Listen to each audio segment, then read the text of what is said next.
kabar Joy? Siang, Apa kabar? baik, baik, baik. Makin Puji Tuhan. sehat ya? Makin sehat?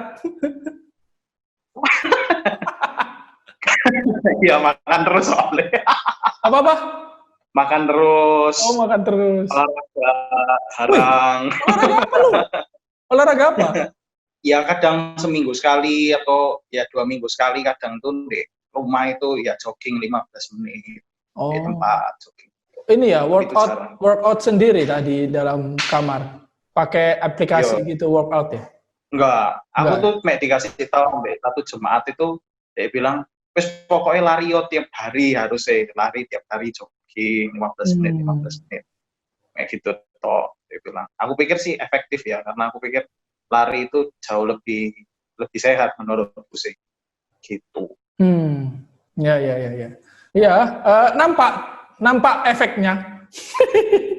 Banyak lari dan olahraga teratur itu nampak efeknya, Joy. Gimana Joy? Gimana masa COVID? Iya, ngomong masa COVID, ya bisa dibilang ya lumayan sibuk sih. Sibuk hal yang baru. Biasanya kalau kayak hari Minggu gini nih, biasa standby dari ibadah dari pagi sampai siang tuh siang itu untuk apa ya istilahnya ngerjain apa kayak paduan suara, ngelatih. Sekarang beda. Sekarang isinya merekaman gitu. Tapi itu di Beda. hari Minggu Tapi ya? hari Minggu. Uniknya di gereja sini itu kegiatan itu full 1 hari lah Isa gitu. Jadi dikumpul 1 hari, di situ terus yang dikerjakan. Jadi mereka nggak tiap hari satu-satu gitu ndak. Ini toh menghindari terlalu sering keluar rumah juga kan? Betul. Gitu. Oke. Ini mau ngobrol-ngobrol ini mungkin buat yang belum tahu. Nanti ada rencana setelah ini Joy akan pelayanan di Emmaus ya. Wih. Pulang kampung, Mas. Kalau kata Obama nih, pulang kampung nih. Iya, pulang kampung. Lu di situ dapat bagian pelayanan apa aja? Sama sih kayak yang sebelumnya sih, hamba Tuhan musik sebelumnya. Rata-rata ya sebetulnya ke arah managing ibadah.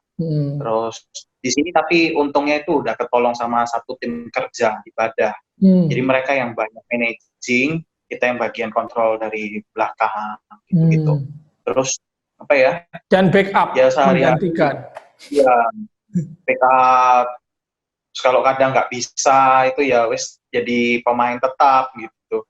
Kan nggak semua pemusik bisa semua kok. Kita simpan backup. Ya gitu sih. Ya. Bikin lagu juga nggak Joy? Kan kamu udah beberapa kali nih bantuin bikin lagu. Di angkatan kita kan juga kamu bikin lagu yang beberapa waktu lalu udah dirilis itu juga kan? Jadi saksimu ya? Iya. Jadi saksimu. Terus habis itu, waktu itu SYC juga kan? Ada sama Agil yang kita di bawah mana itu di basement itu ya? Nah, kamu di situ dapat kesempatan bikin lagu juga. Jiwa kreatifnya ini kan pasti kan tidak ingin ditahan. Ya sih. Lebih banyak jadi akhirnya ada satu jemaat tuh yang di sini tuh ada satu jemaat yang cukup seneng bikin lagu. Dia bikin lagu. Ini aku lagi dalam proses sih. Maksudnya lebih ke arah benahin lagunya, basicnya gimana. Jadi seperti konsultan. Bikin lagunya jadinya seperti itu. Tapi ya sekalian aku yang eksekusiin juga. Jadinya gimana enaknya, bikin gimana, terus nanti aransemennya gimana juga. Ini rencana kalau boleh itu Agustus ini tuh udah mau coba dirilis. Semoga ya Agustus ini coba mau dirilis lagu jemaat ini, asli lagu jemaat. Oke. Nanti semoga di Emmaus bikin juga ya Jo ya. Oh siap. Ada punya songmaker tidak dipakai. Kita pakai sampai habis, ya kan Jen? Joy, aku mau tanya ini Joy, kenapa sih kamu mau masuk ini sekolah teologi konsentrasi musik gereja? Iya, kalau ngomong sekolah teologi itu sajane aku dari masih kecil sih Kak. Umur 5 tahun, itu kita graduation. Banyak yang milih jadi apa. Papa mama itu saran, kamu jadi hamba Tuhan naik. Dan aku ya masih kecil loh melihat sosok hamba Tuhan itu setting yang wow, keren juga ya. Jadi akhirnya aku milih gitu, dan memang apa ya, seperti kayak janji keluarga, janji papa mama ya ke Tuhan. Karena memang mereka itu dalam kondisi sulit untuk punya baby waktu itu, sehingga pada waktu sebelum aku keluar gitu, sebelum aku lahir itu, mereka sempat janji. Dan memang pada akhirnya itu berdampak di pertumbuhanku itu sendiri, itu keluar tuh banyak advice di mana aku tuh masuk sekolah teologi, masuk saat kayak gitu-gitu tuh. Jadi kamu kayak Samuel era modern gitu gak? Iya, yes. Seperti kayak begitulah. Ya kayak Samuel gitu. Cuman kalau ngomong musik itu beda lagi ya. Musik tuh karena aku seneng, aku cinta sih sama musik sih. Aku seneng banget. Kayak aku tuh menuangkan diriku itu waktu lagi penat, stres, seneng, semua itu tak tuangin deh. Waktu itu kan seneng main piano, ya wes main piano aja gitu. Mau tekniknya salah, mau mainnya ngawur, yang penting aku keluar gitu. Loh, tapi ada di rumahmu ada piano waktu itu? Ada piano, keyboard gitu. Ada. Oke. Terus habis itu masuk. Nah, terus ceritanya itu pada akhirnya itu aku tuh mencoba untuk melihat, waktu itu kan wes akhir-akhir kan SMA atau kuliah gitu kan. Iya, ini mau masuk mana gitu kan. Nah, terus habis itu aku pikir-pikir, ini kan cara pikir praktis dan efektif gitu kan, lah pikir kan. Kan papi mami itu selalu bilang gini, nanti kamu masuk, kamu mau masuk di sekuler silahkan, tapi yang penting mesti balik untuk Tuhan, kamu harus jadi hamba Tuhan. Nah, lah pikir-pikir, daripada aku masuk jadi pemusik, kuliah musik gitu di sian, mari kita jadi hamba Tuhan, kok nggak sekalian aja kita satukan gitu kan, jadi lebih efektif gitu. Nah, karena kebetulan ada jurusannya gitu ya. Nah, betul. Waktu itu ya ditawari sama beberapa rekan-rekan di Emmaus juga ditawari.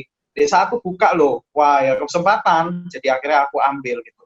Tapi kok ya lucu nih ya, begitu masuk di dalam itu aku gak ada panggilan apa-apa. Maksudnya itu bukan gak ada panggilan, maksudnya gini, aku tuh masuk bukan karena satu dorongan yang dimana itu ibaratnya itu kayak Tuhan betul-betul panggil aku gitu. Maksudnya ada dorongan hati. Misalnya kalau orang tuh kan beberapa orang ikut KKR dulu, ikut dapet tantangan, mau jadi hamba Tuhan enggak? Yes, aku mau jadi hamba Tuhan, kayak gitu. Aku ini enggak gitu. Aku ini memang sudah dibangun dari awal. Jadi aku tuh secara nggak sadar itu ya memang mau ya wis untuk jadi hamba Tuhan gitu. Istilahnya itu kayak gitu. Jadi belum pernah mengalami momentum mengambil keputusan gitu ya? Iya, betul. Momennya itu enggak dapat. Maksudnya perasaan kita itu untuk mau ngapain gitu kan. Terus habis itu ladang itu seperti apa? Enggak ada pikiran kayak gitu. Wis pokoknya wis masuk sekolah teologi. Intinya itu awalnya itu seperti itu Kak, kalau awalnya itu. Oke. Terus apa yang terjadi di dalam sekolah teologi? Di tengah-tengah posisi kamu itu belum benar-benar merenungkan panggilan itu gitu. Apa yang terjadi setelah itu? Ya, iya sih. Kalau aku pikir memang kalau ngomong di dalam macam-macam, ada banyak hal yang terjadi ya. Awal-awal itu aku karena saking nggak ada panggilan gitu ya, sampai beberapa orang tuh sampai datang ke aku untuk mempertanyakan kembali, kamu tuh serius tak?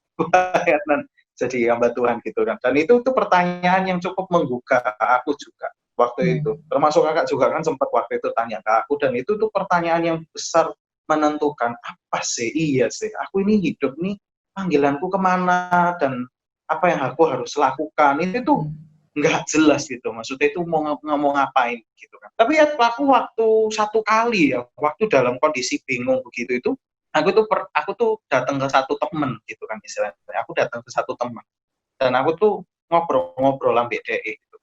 Dan aku mendapatkan dua hal. Yang pertama gini, kamu memang sekarang nggak tahu, tapi percayalah nanti Tuhan sing tuntun. Sekarang pun dia bilang ya, aku dewek pun temanku ini merasa gak ada panggilan sing jelas gitu.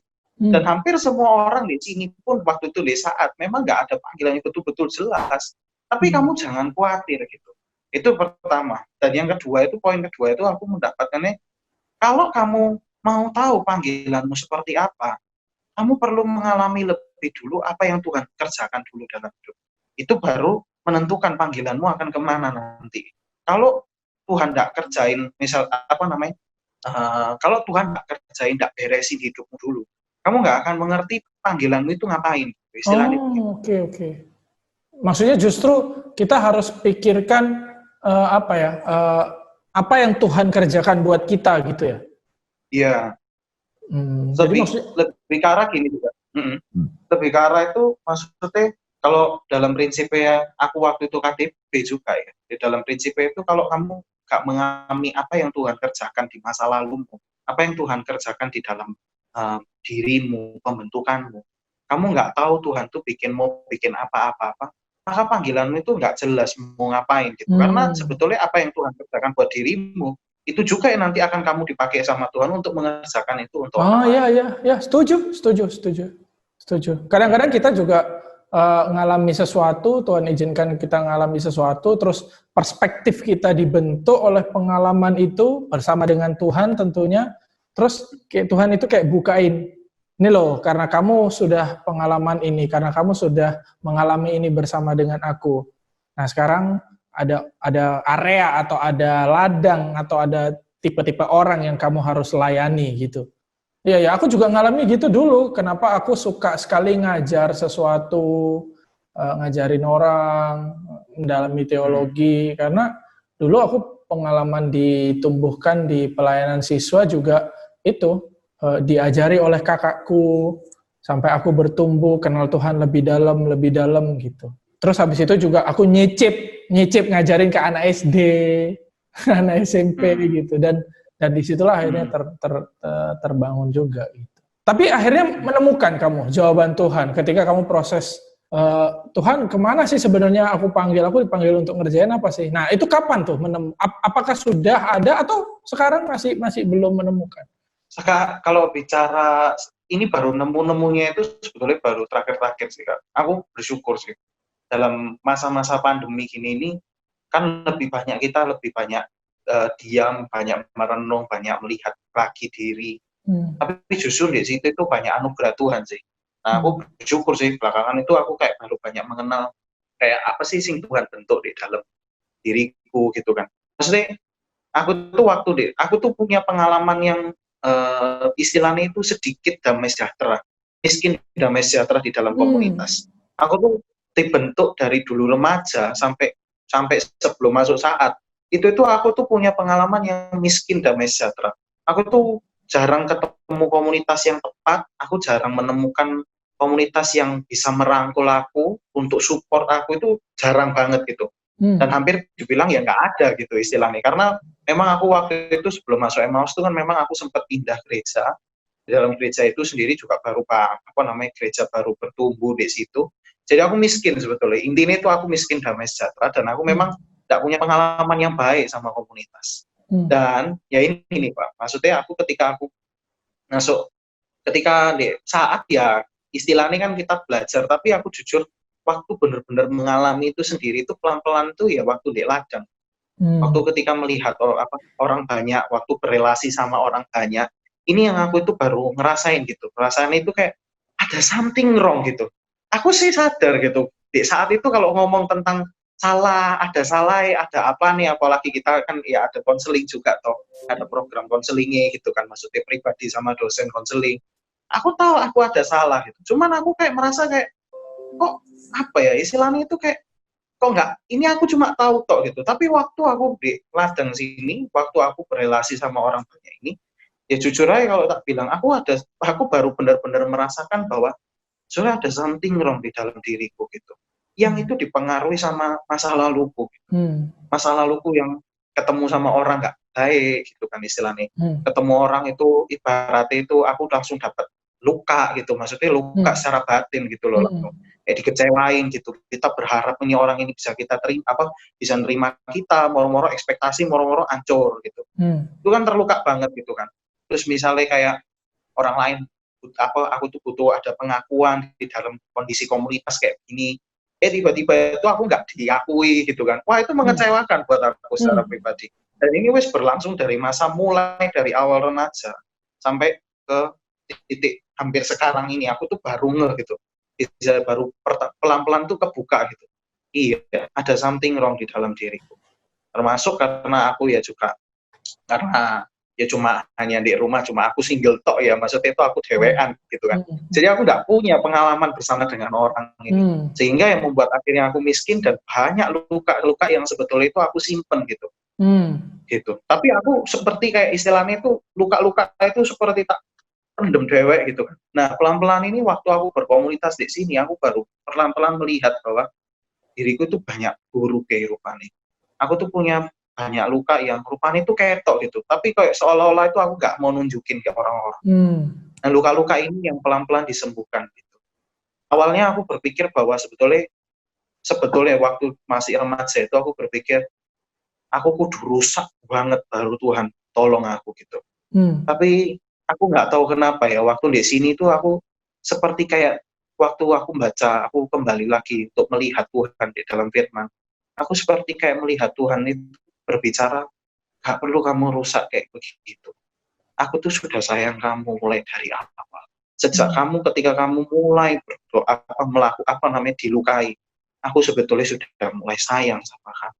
Dan itu titik-titik di situ itu yang sebetulnya aku tuh merasa kayak, iya nggak perlu harus sehancur ini gitu. Nggak perlu langsung rusak banget gitu. Tapi sebetulnya orang-orang yang benar-benar kehilangan confidence di dalam di dalam masa-masa pertumbuhan di mereka inilah yang sebetulnya itu aku harus layani.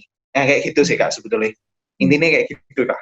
Saya ngomong secara deep juga ya yang kamu pikirin beberapa waktu belakangan ini. Dan justru pengalaman itu akan menolong kamu untuk lebih peka terhadap orang-orang yang masih bergumul juga untuk hal-hal yang sama gitu. Proses kamu semakin mendewasa inilah yang kamu pasti akan membakar hati kita ya untuk kita ngelayanin orang, untuk kita mendampingi orang gitu. Betul. Dan aku juga ngalami tuh ketika aku ada dalam masa-masa di mana aku struggle, terus kegagalanku, dan ketika aku melihat teman-teman ini pemuda di remaja misalnya, ketika ada pergumulan yang sama gitu, kita lebih bisa mengasihi ya, lebih bisa sadar bahwa ini struggle yang deep ini gitu. Jadi nggak take it easy gitu. Iya.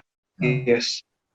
So apa Joy yang kamu harapkan ketika kamu menjadi seorang pelayan musik gereja? Aku rindu sebetulnya. Sebetulnya ini pelan-pelan Tuhan panggil aku gitu. Waktu aku di saat itu ada salah satu hal yang aku tekuni, yang baru aku tekuni, tapi aku langsung jatuh cinta. Aku nggak ngerti ini anugerah juga. Aku pikir ini anugerah juga yang Tuhan kasih. Aku seneng banget ambil dunia paduan suara, dunia classical music itu tuh something kayak menggugah ya rasanya ya. Tapi nggak menutup kemungkinan sama musik-musik yang lain. It's okay. Aku ini cuma hanya sharing ini tau. Maksudku gini, pada akhirnya itu kayak nggak tahu ya. Waktu aku melihat dunia choir, aku melihat dunia ibadah, itu tuh aku melihat kayak aku tuh ada satu kerinduan tuh make it some, especially for choir ya. Aku tuh pengen membuat satu choir yang beda dari yang lain nih. Aku rindu sih. Maksudnya aku nanti pada satu titik ya, aku tuh punya satu komunitas choir yang isinya itu bukan hanya sekedar nyanyi tok gitu, tapi aku tuh rindu ya di dalam satu bentuk komunitas choir ini ya. Komunitas ini tuh bisa di dalamnya ini ya ada pemberitaan firman, tapi ada juga pendalaman iman juga, tapi ya hidup bareng ambil Tuhan gitu. Jadi benar-benar live with God gitu loh di dalam komunitas ini. Jadi nggak sekedar latihan selesai terus pulang gitu. Nanti minggu depan balik lagi latihan lagi ya. Nggak mau gitu. Aku rindu sih maksudnya di dalam latihan choir itu sendiri pun ya itu live with God gitu. Nyanyi ini nanti urusan belakang. Tapi yang penting itu kita bangun dulu. kehidupan berkomunitasnya, menghadirkan dulu Tuhannya. Ini dimasuk no bengkel dulu hatinya, dibenak no dulu pelan-pelan. Sehingga waktu kita nyanyi itu jauh lebih communicate with something gitu, with some people gitu. Setuju. Ya. Wah. Banyak dapat sharing yang deep nih hari ini nih, episode ini nih. Thank you Joy ya, thank you. Semoga kamu ini ya bisa mewujudkan komunitas yang seperti itu gitu. Dan memang idealnya begitu sih. Dan ya Tuhan juga pasti berkenan juga lah sama visimu itu. Thank you Joy ya, thank you.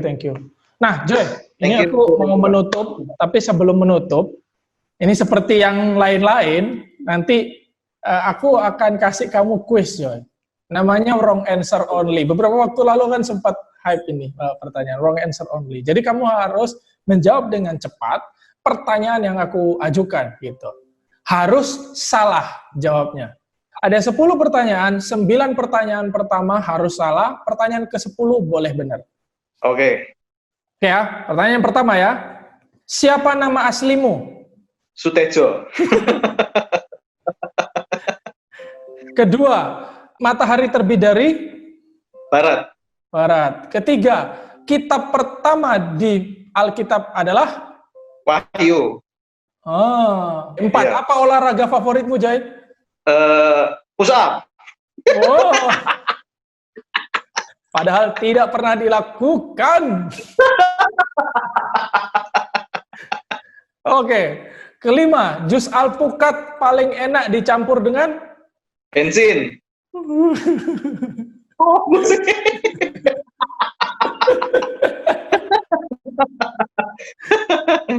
Keenam, topping paling enak kalau ditambahkan ke dalam nasi goreng adalah? Air putih. Itu jadi nasi nyemek ya. Nasi nyemek.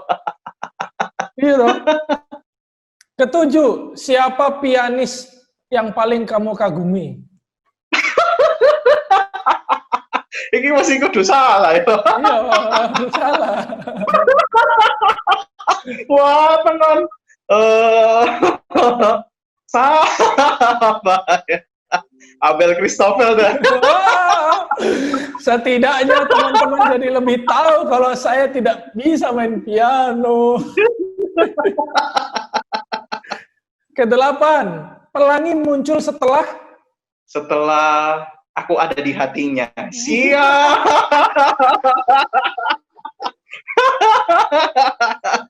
Oke, ke-9, cita-cita Joy waktu kecil adalah? Jadi gubernur. Wow, Jakarta. Ngawur. Oke, Joy, ke-10. Ini boleh benar, Joy.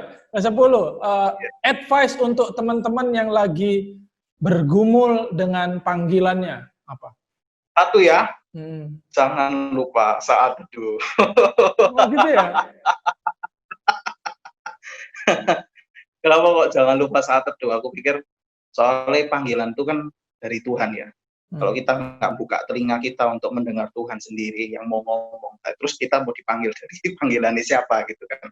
Jadi bukalah hati buat firman, tapi juga bukalah hati buat kemungkinan sih. Menurutku. Untuk semua karena kemungkinan. Untuk semua kemungkinan. Karena kemungkinan tuh ada yang kita suka, ada yang nggak kita suka.